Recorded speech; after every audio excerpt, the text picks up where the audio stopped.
OFW ng Turkey. So magandang araw po sa ating lahat. So magkwentuhan na naman tayo. Welcome to my channel. Welcome to my vlog. So gusto ko lang i-share sa inyo ngayon ang situation namin dito sa Turkey bilang mga OFW. So para naman po may awareness tayo, 'di ba? Meron tayong mga idea. So sa mga gusto pong mag-apply dito sa Turkey, very much welcome po kayo. Kasi kailangan naman natin bilang mga OFW Pilipino, kailangan nga nating magtrabaho sa ibang bansa para makasupport tayo sa ating pamilya sa Pilipinas. Okay? So, ayun, bibigyan ko lang kayo ng idea kung sa situation dito sa Turkey na meron po tayong lahat naman siguro ng bansa, kahit sa Canada at Amerika, malalaking bansa na yan. Meron po tayong mga kababayang mga TNT or tinatago nating mga illegal, mga undocumented. So dito naman sa Turkey, bibigyan ko kayo ng idea kung bakit, ano ba yung reason kung bakit nagkakaroon tayo ng mga OFW na mga undocumented, TNT, illegal, na tinatawag natin. So, of course, alam naman natin kung ano yung TNT, tago ng tago. Okay, diba? So, ayun, sad to say, meron din tayo mga kababayang undocumented, walang legal papers na nandito sa Turkey. So, paano ba nangyari yan? So, as far as I know, yun yung isi-share ko sa inyo, kung ano yung mga isa sa mga reason. Bakit meron tayong mga kababayang OFW dito sa Turkey na naging illegal? Okay, so, mga possible na reason why na naging illegal sila. Okay, puntahan muna natin yung pumunta sila dito as a tourist. Okay, kasi isa sa mga way, paraan para makapunta ka sa isang bansa is you're going to apply for a tourist visa. Okay? Yan naman talaga ang diskarte nating mga Pilipino. Tayo-tayo lang to. Tayo-tayo lang nakakaalam nito. So, hindi naman nila to malalaman ng mga ibang lahi. So, ano yung way na makapunta tayo maging tourist? Diba? So, dito rin sa Turkey, ang isa sa way na para makapunta yung mga kababayan natin is tourist. Okay? So, meron tayong mga kaibigan, mga kababayan na pumunta dito dahil meron silang kakilala, kaibigan, nanay, tatay, or kapatid, or boyfriend, or asawa na nandito. So, pumunta sila dito as a tourist visa. Okay, ngayon, pag nandito ka na as a Pilipino na nag-tourist visa ka, tapos may kamag-anak ka, or kahit wala kang kamag-anak, pero you're willing to apply for work. Diba? Yung kumbaga, you're planning, pumunta ka ng Turkey. Kung hindi ka naman mayaman, I'm sure maghanap ka ng work. Pero kung mayaman ka sa Pilipinas, pumunta ka lang sa Turkey as a tourist para gumala, i-enjoy yung sarili mo. So, marami tayong mayayamang kababayan. Pero, yung mga kababayan natin gustong mag-work, mga OFW sa ibang bansa at pumunta dito ng tourist visa, 100% gusto nilang mag-work. Okay. Isa yan sa reason na magiging illegal. Kasi, pagpunta nila dito, hindi sila nakahanap ng employer na magbibigay sa kanila ng working permit. Okay? Pumasok sila dito as an tourist visa. Okay, legal yun. Kaya lang, hindi naman sila nakahanap ng company or ng employer o ng may bahay or ng amo na magbibigay sa kanila ng working visa. So, yun yung reason na nagiging illegal sila. Dahil napipilitan na lang silang mag-work kahit wala silang working permit. So, isa yun sa reason na may mga kababayan tayo dito naging illegal. Okay, second, pumunta sila dito as a working visa. Okay? Working visa, kagaya ko, for example, example ko na lang yung sarili ko. Okay? Working visa, yung first na punta ko dito. Kaya lang galing ako ng Hong Kong. Ang tawag doon, cross-country. So, it means hindi ako legal from the Philippines. Kasi kinukonsider tayong legal sa Pilipinas yung pagtrabaho natin sa abroad kapag pumunta tayo dito na meron tayong OAC, meron tayong OWA record na from the Philippines working here in Turkey. Legal tayo doon. So, pagpasok ko dito, hindi ako legal. Okay? Hindi ako legal kasi ang Ang pagpasok ko is galing ako ng Hong Kong. Kaya lang, ito yung good news. Legal ako dito sa Turkey. Meron akong working permit dito sa Turkey. So, it means, pag sinita ako ng police dito, hindi nila ako mahuhulihin dahil meron akong working visa. Allowed ako mag-work dito, pero hindi ako galing sa Pilipinas. So, paano para magiging legal ako? Uuwi ako ngayon sa Pilipinas, i-process ko ngayon yung papers ko, para pagbalik ko dito, dalawa na, legal na ako sa Pilipinas, na nag-work sa visa, ibig sabihin, with permission na ako sa Pilipinas, na mag-work ako dito sa Turkey, at legal din ako dito sa Turkey, kasi meron akong working visa. Okay? So, ngayon, paano naman yung bakit meron tayong mga kababayan na from other country na pumunta dito na naging illegal na meron naman silang working visa? Okay? Okay. So, isa yon sa mga dahilan bakit sila nawala ng working permit. Okay. For example, may isa kong kaibigan from other country. Sabihin natin from Singapore. Pumunta siya dito from Singapore. Legal siya. Meron siyang amo.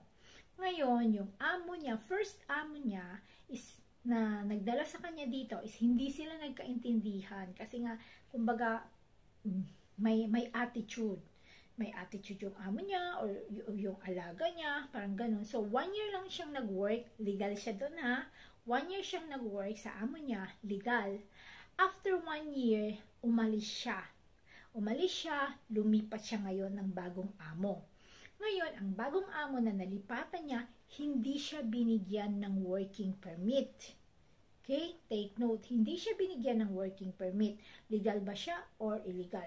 So, magiging illegal na siya. From legal, working permit, pagpunta niya dito, nagiging illegal na siya kasi hindi siya nakahanap ng bagong amo na magbibigay sa kanya ngayon ng working permit. Yun ang nangyayari sa mga kababayan nating mga OFW na nandito sa Turkey. Bakit sila naging illegal? Karamihan sa mga kababayan natin dito is pumasok sila na legal.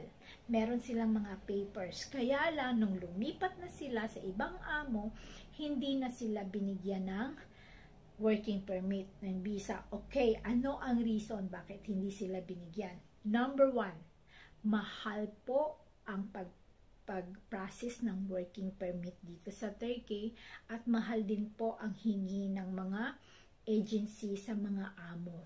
Kaya, yung mga amo na hindi ganun naman kayaman or may mga amo kahit mayaman pero ayaw nilang magbitaw ng pera para sa kanilang mga nani or para sa kanilang mga katulong, ayaw nilang gumastos is yung reason. At pangatlo is mahal po dito ang insurance.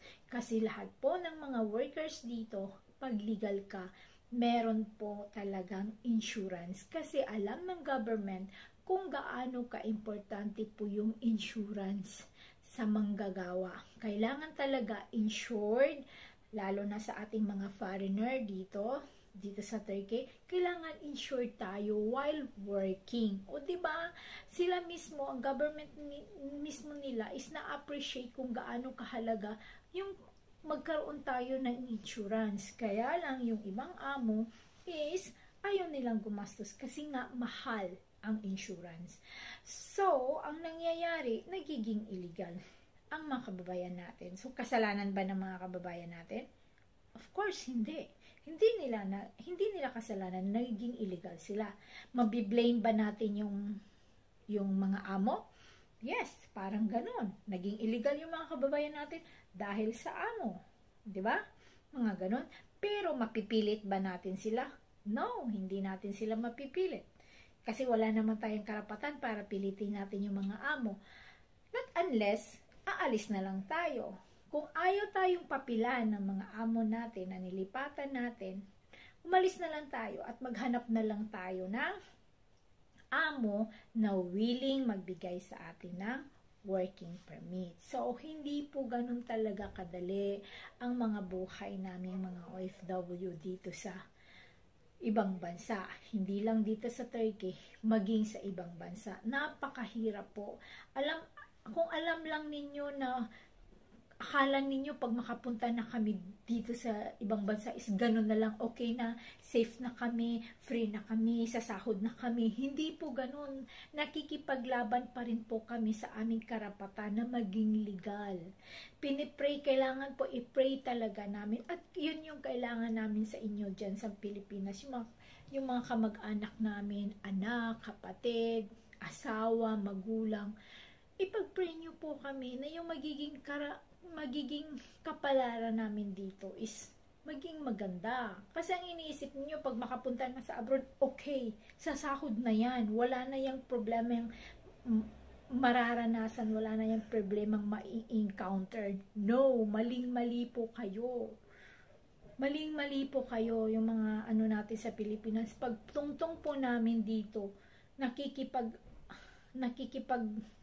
nakikipag-away pa rin po kami sa kapalaran namin. Nakikipagsugal pa rin po kami kasi baka mag-work kami dito for 5 months, for 3 months at biglang magbago yung isip ng amo namin at ikakat yung working visa namin. Magiging illegal po kami. So, hindi po ganun kadali ang buhay talaga naming mga OFW. At marami po sa mga OFW na naging illegal na hindi po nila pinapaalam sa mga kamag-anak nila dyan sa Pilipinas. Tandaan ninyo yan. Diyan sa Pilipinas, marami po tayong mga kababayan na mga OFW. Illegal na po. Ilang taong illegal na po. Meron na tayong mga kababayan naging dekada na po.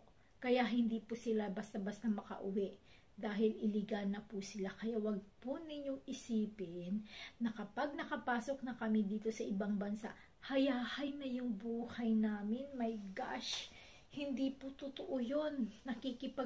Nakikipag-away po kami, nakikipaglaban po kami kahit sa aming working permit, sa aming trabaho, sa emosyon, dahil sa homesick, mga ganon, sa trabaho namin. Hindi po ganon talaga kadali ang buhay namin.